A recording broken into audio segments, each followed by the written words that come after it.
देखिए, कल हम लोग ऐसा स्थितिज ऊर्जा निकाले थे जिसमें बाह्य विद्युत क्षेत्र नहीं था। ठीक है। थोड़ा सा मैं सूत्र आपसे पूछ लेता हूँ। उसमें हम देखे थे कि यदि बाह्य विद्युत क्षेत्र नहीं है, ठीक है, तो दो आवेशों को लाने में जो ऊर्जा लगती थी वो थी U बराबर क्या था, 1/4 पाई एप्सिलॉन नॉट और क्या, Q1 Q2। यदि हम Q1 और Q2 आवेश को एक जगह लाकर व्यवस्थित करते हैं तो अपने आप तो न आएंगे, उनको लाना पड़ेगा, और लाना पड़ेगा तो ऊर्जा लगेगी। वही ऊर्जा क्या कहलाती है, स्थितिज ऊर्जा कहलाती है। ठीक है। तो इसको लाने के लिए जो स्थितिज ऊर्जा लगी वो U = 1/4 pi epsilon not Q1 Q2 upon क्या था, R12। क्लियर हो गया, ऐसा था। ठीक है। ये कब था, जब बाह्य विद्युत क्षेत्र नहीं था। अब ये भी देखे थे कि मान लीजिए हम तीन आवेशों को लाएं, Q1 एक हो गया, Q2 हो गया, फिर क्या हो गया, Q3। इसके लिए क्या तरीका है, इसके लिए बड़ा सिंपल सा तरीका है। ये U लिखो 1/4 पाई ऑफ एप्सिलॉन नॉट, इनका कॉम्बिनेशन बनाना है। पहले Q1 का Q2 के साथ, फिर Q1 का Q3 के साथ, फिर Q2 का Q3 के साथ। सूत्र याद करने की जरूरत नहीं है, केवल कॉम्बिनेशन बनाओ। यहाँ क्या लिखूं बताओ, पहले दो दो आवेश लिखते जाना, Q1 Q2, नीचे क्या होगा जो R12, फिर प्लस लगा देना। फिर से यही सूत्र लिख देना, क्या, 1/4 पाई एप्सिलॉन। अभी Q1 का ही कॉम्बिनेशन बनाओ, 2 से तो बन गया, अब किससे बनेगा, 3 से। तो क्या होना चाहिए, Q1 Q3, नीचे क्या हो जाएगा, R13 प्लस। अब बताओ, ठीक है, अब Q1 का तो हो गया, अब किसका किसका बचा है, Q2 का किसके साथ बचा है ना। अब Q2 का यदि मैं 1 के साथ देखूं तो यहां बन चुका है ना। इसलिए सिर्फ क्या बचा है, Q2 और क्या हो गया, Q3। यहाँ 1/4 पाई एप्सिलॉन नॉट रहेगा सब में, और यहाँ पर क्या रह जाएगा, R23। क्लियर हो गया।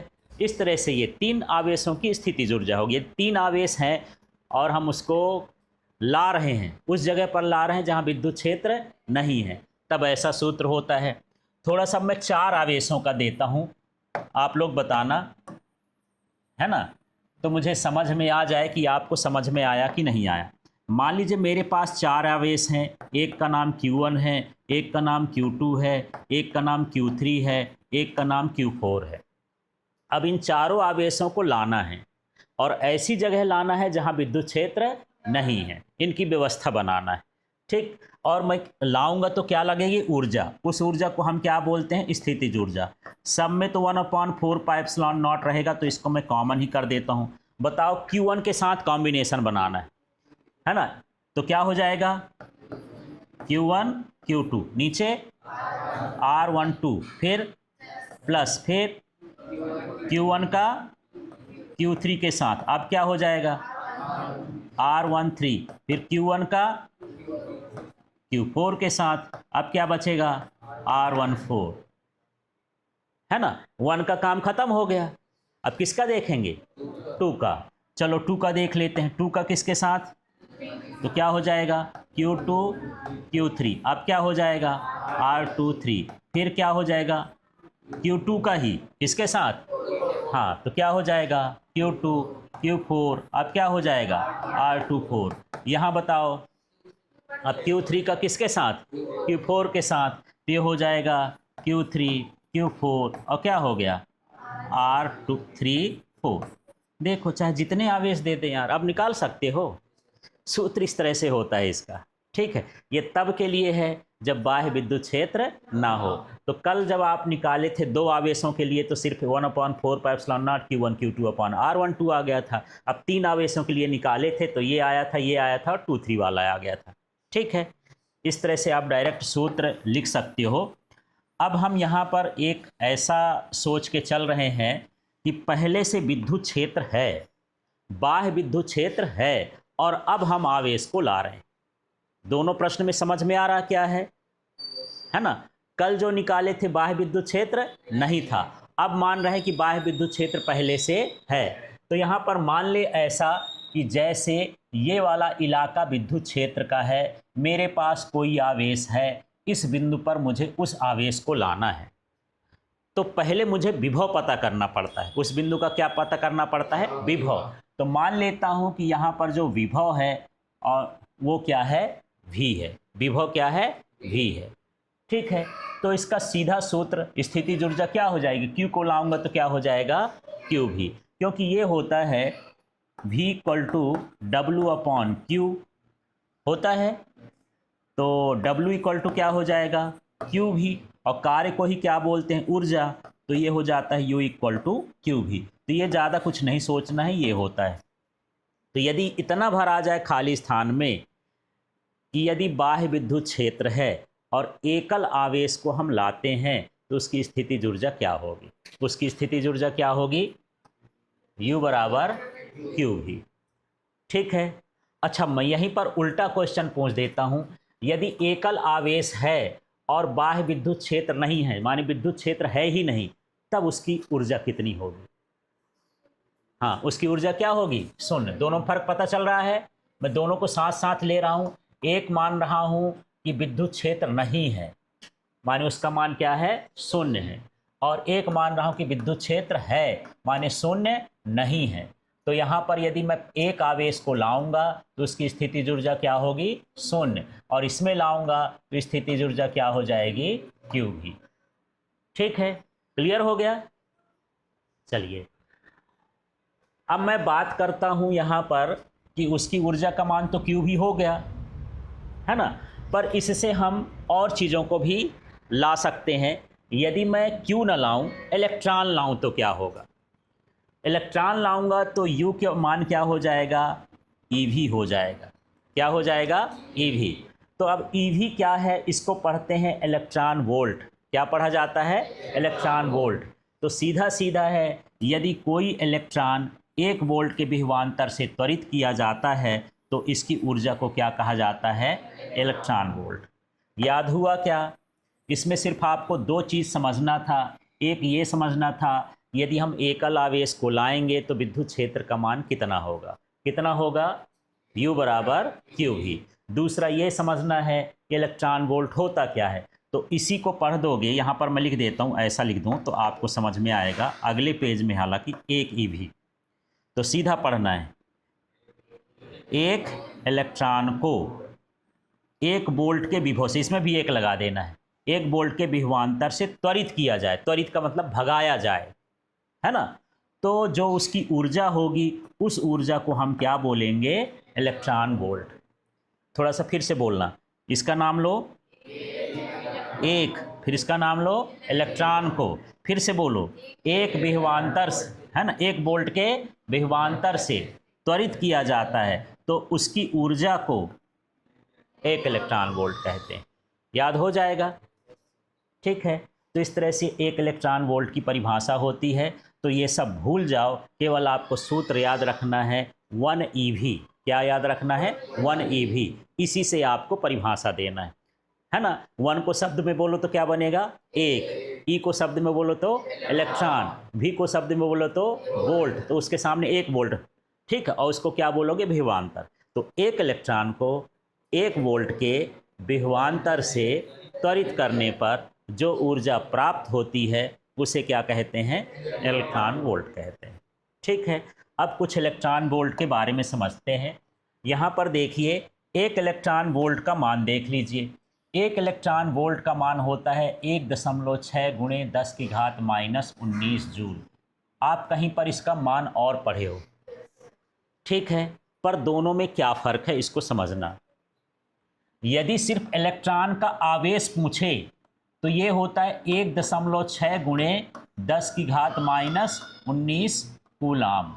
इस मान में और इस मान में क्या फ़र्क दिख रहा है आपको? सिर्फ मात्रा का फ़र्क दिख रहा है। किसका दिख रहा है? मात्रा का।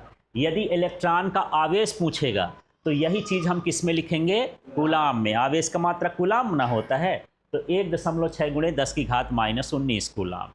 और यदि 1 इलेक्ट्रॉन वोल्ट का मान पूछता है तो 1.6 गुणे 10 की घात -19 जूल में लिखेंगे, क्योंकि इलेक्ट्रॉन वोल्ट क्या होती ऊर्जा, और ऊर्जा का मात्रा क्या होता है जूल होता है। कभी कभी इतना ही खाली स्थान में भरने के लिए दे देता है, एक ईवी लिखा खाली स्थान जूल लिख दिया, आपको क्या भरना है 1.6 गुणे 10 की घात -19 जूल। ठीक है, ये ऊर्जा का सबसे छोटा मात्रक है। जैसे इलेक्ट्रॉन है, प्रोटॉन है, नाभिक के जो कण हैं, उनकी ऊर्जा, उनकी ताकत बताने के लिए, हमारी ऊर्जा के लिए नहीं है। अब देखो इसकी घात कितनी है -19, माने बहुत कम ऊर्जा वाले कणों के ये बताएगा, छोटा मात्रक। ऊर्जा का एक ऐसा मात्रक है सबसे छोटा मात्रक। ठीक है, इसका उपयोग कहाँ करेंगे, अणु की ऊर्जा जानना हो, नाभिकीय एवं कण भौतिकी का अध्ययन करना हो। नाभिक के अंदर कौन कौन रहता है, प्रोटॉन रहता है, न्यूट्रॉन रहता है, उसकी ऊर्जा पता लगाना हो तो उसकी ऊर्जा किस में लिखेंगे, इलेक्ट्रॉन वोल्ट में। ठीक है, क्लियर हो गया। और कुछ छोटे छोटे कण हैं, उनकी ऊर्जा किस में लिखा जाएगा, इलेक्ट्रॉन वोल्ट में। तो चलिए यहीं से परिभाषा एक बार बोलो तो, इसका नाम लो 1, फिर इसका नाम लो 1 इलेक्ट्रॉन को, फिर यहाँ से फिर नाम लो 1, फिर इसका नाम लो वोल्ट। विभवांतर से त्वरित करने पर जो ऊर्जा मिलती है इलेक्ट्रॉन को, उसे क्या कहा जाता है, 1 इलेक्ट्रॉन वोल्ट। 1 इलेक्ट्रॉन वोल्ट का मान कितना, 1.6 गुणे 10 की घात -19 जूल। याद हो गया ये। ठीक है, ये किसके लिए उपयोग होता है, छोटे कणों के लिए। याद ना हो, छोटे कणों जैसे अणु है, परमाणु है, इलेक्ट्रॉन है, प्रोटॉन है, न्यूट्रॉन है, ऐसे छोटे कणों के लिए। ठीक है, अब देखिए, अभी मैं एक आवेश की ऊर्जा निकाला था, अब यहाँ पर है 2 आवेशों के निकाय की स्थितिज ऊर्जा जबकि बाह्य विद्युत क्षेत्र उपस्थित हो। ठीक है, अब यहाँ बड़ा कंफ्यूजन होता है। मान लो परीक्षा में आ गया कि 2 आवेशों के निकाय के लिए स्थितिज ऊर्जा ज्ञात करिए, एक जब बाह्य विद्युत क्षेत्र ना हो, और एक वो जब बाह्य विद्युत क्षेत्र हो। ठीक है, तो बाह्य विद्युत क्षेत्र ना हो तो दोबारा से बता दो क्या लिखोगे, U बराबर, अरे भाई 2 आवेश हो गए, हाँ 1/4 पाई एप्सिलॉन नॉट, इसको अंदर ही लिख देता हूँ एक बार। और यहाँ Q1 Q2 अपॉन, वैसे कोष्टक भी लगाने की जरूरत नहीं है, R12, बस ये उसका ऊर्जा था यार। ये 2 आवेशों के लिए, कब के लिए है, जब बाह्य विद्युत क्षेत्र ना हो। ठीक, अब यदि बाह्य विद्युत क्षेत्र है तब देखो एक बार हम Q1 का लिख देंगे V के साथ, है ना, सूत्र होता है U बराबर क्या होता है QV। बस यहाँ पर एक बार Q1 लिख देना है, और V के लिए चाहे V1 लिख दो, चाहे V1 से वहाँ R1 लिख दो, R1 का मतलब R1 दूरी पर, और इसमें क्या लिखेंगे Q2, और यहाँ पर क्या लिख दिए हैं R2। यदि आपको R2 नहीं लिखना है तो आप इसको V1 लिख सकते हैं, इसको क्या लिख सकते हैं V2, पर मैं NCERT के हिसाब से लिख दिया हूँ R1 R2। ठीक है, क्लियर हो गया। और फिर दोनों का मिला के जो होता है ये हो जाएगा 1/4 pi epsilon not Q1 Q2 upon क्या हो गया R12। ठीक है, तीनों इसकी अकेले की ऊर्जा, फिर ये दूसरे की अकेले की ऊर्जा, फिर दोनों को मिला के ऊर्जा, ऐसे आपको लिखना है। समझ में आया, क्या क्या लिखोगे, Q1 की ऊर्जा हो गई, ये किसकी ऊर्जा हो गई, Q2 की ऊर्जा हो गई, और ये फिर दोनों को मिला के ऊर्जा हो गई, इस तरह से। तो ये 2 आवेशों की स्थितिज ऊर्जा है जबकि बाह्य विद्युत क्षेत्र ना हो। ठीक है, एक चीज़ और यहाँ पर देख लेते हैं, बाह्य विद्युत क्षेत्र में द्विध्रुव की स्थितिज ऊर्जा। अभी हम देख रहे थे किसकी, केवल आवेश की, अब हमको देखना है द्विध्रुव। द्विध्रुव क्या होता है, पहले हम पढ़ चुके हैं, यदि 2 आवेश हों, एक का नाम +Q हो, एक का नाम -Q हो, और इनके बीच की दूरी 2L हो, अल्प दूरी पर है, तो 2 बराबर परिमाण के विजातीय आवेश अल्प दूरी पर हों तो इसे क्या कहा जाता है, वैद्युत द्विध्रुव को। अब यदि मैं इसको विद्युत क्षेत्र में ले जाता हूं तो इसके अंदर भी स्थितिज ऊर्जा आ जाएगी।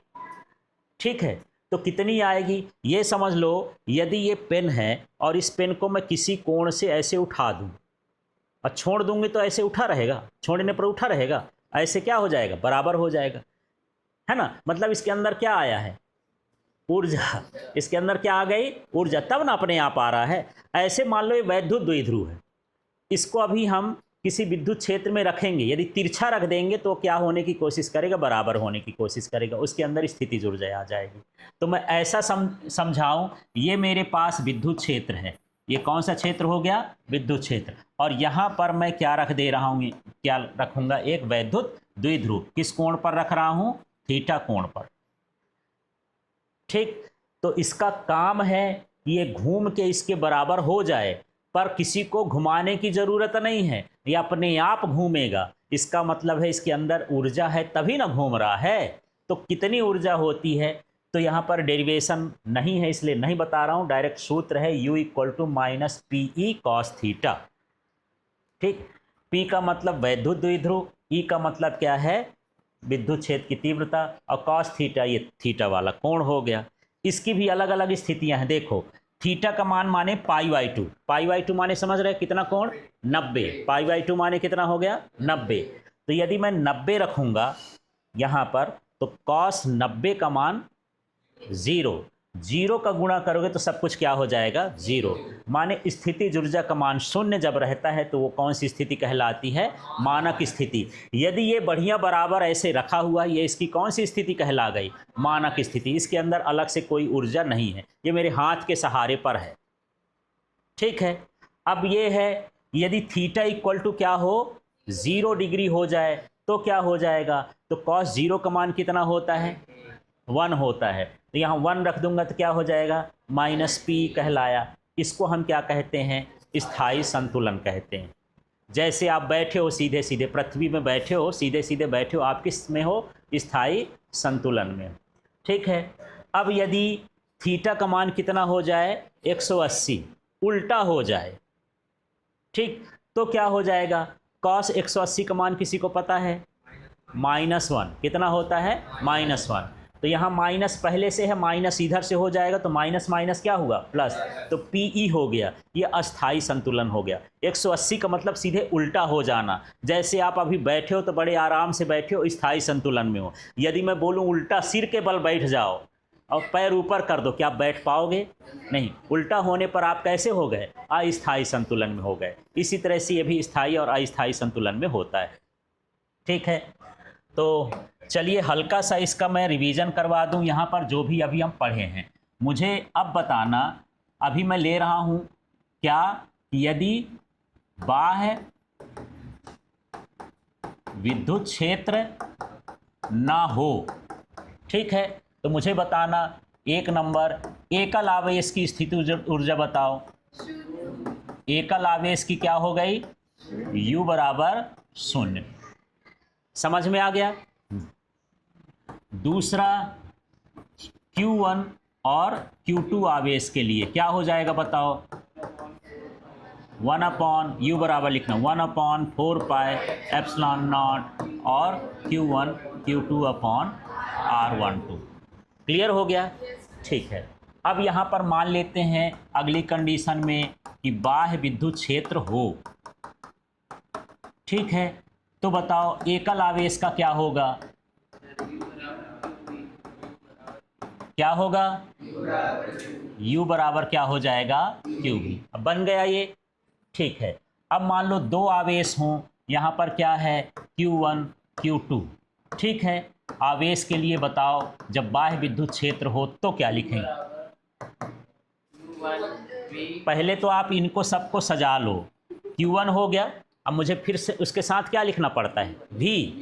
तो यहाँ V लिख दिए और कोष्टक में क्या लिख देंगे? R1। ठीक है, अब किसके लिए लिखेंगे? Q2, और क्या हो जाएगा? VR2। ठीक, अब दोनों को मिला के लिख दोगे, पूरा फार्मूला बन जाएगा 1/4πε0 Q1 Q2/R12। अब इसमें डाउट है क्या?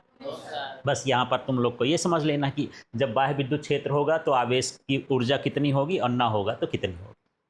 ठीक है, अब मुझे बताओ 1 इलेक्ट्रॉन वोल्ट का मान बताओ। लिखूं कैसे? 1 EV बराबर क्या लिखूं? 1.6 × 10⁻⁻19 कूलाम जूल। यहीं पर ध्यान रखना है। ठीक है, अच्छा ये कन्फ्यूजन वाला भी हो जाता है। कन्फ्यूजन वाला कैसे? कि जैसे 4 ऑप्शन दिया और 1.6 × 10⁻⁻19 ही दिया चारों ऑप्शन में, लेकिन किसी में लिख देगा जूल, किसी में लिख देगा कूलाम, किसी में लिख दिया न्यूटन। आपको फिर मात्रक पकड़ना है। ठीक है ना, गलती मत कर देना। ठीक, परिभाषा बोलो, यहाँ से बोलो तो इसको क्या बोलोगे? एक इलेक्ट्रॉन को फिर यहाँ से 1 वोल्ट के विभवांतर से क्या करना है? त्वरित करने पर जो इलेक्ट्रॉन को ऊर्जा प्राप्त होती है उसे क्या कहते हैं? Electron volt. इससे क्या करते हैं और किसकी ऊर्जा पता लगाते हैं? अणु की, परमाणु की, इलेक्ट्रॉन की, प्रोटॉन की, छोटे कणों की, ऐसे या नाभिकीय कणों की बोल देंगे। ठीक है, क्लियर हो गया? अच्छा, अब यदि बाह्य विद्युत क्षेत्र है तो किसकी ऊर्जा? द्विध्रुव की। किसकी ऊर्जा पूछ रहा हूं मैं? द्विध्रुव की। बाह्य विद्युत क्षेत्र में द्विध्रुव की ऊर्जा का सूत्र क्या होता है? U बराबर माइनस PE कॉस थीटा। समझ में आ गया? ठीक, ये सूत्र होता है। यहाँ पर मैं सबकी ऊर्जा निकाला हूँ, स्थितिज ऊर्जा, विद्युत क्षेत्र हो विद्युत क्षेत्र ना हो, ये तो आवेशों की हो गई, और ये किसकी है? वैद्युत द्विध्रुव की है। ठीक है। अच्छा, यदि मैं थीटा ले लूँ तो इसका मान क्या हो जाएगा? थीटा का मान माने 90 ले लूँ तो क्या हो जाएगा? 0 हो जाएगा। कौन सा स्थिति कहलाएगा? मानक स्थिति। कौन सी स्थिति कहलाएगी? मानक। यदि मैं थीटा का मान 0 ले लूँ तो क्या होगा?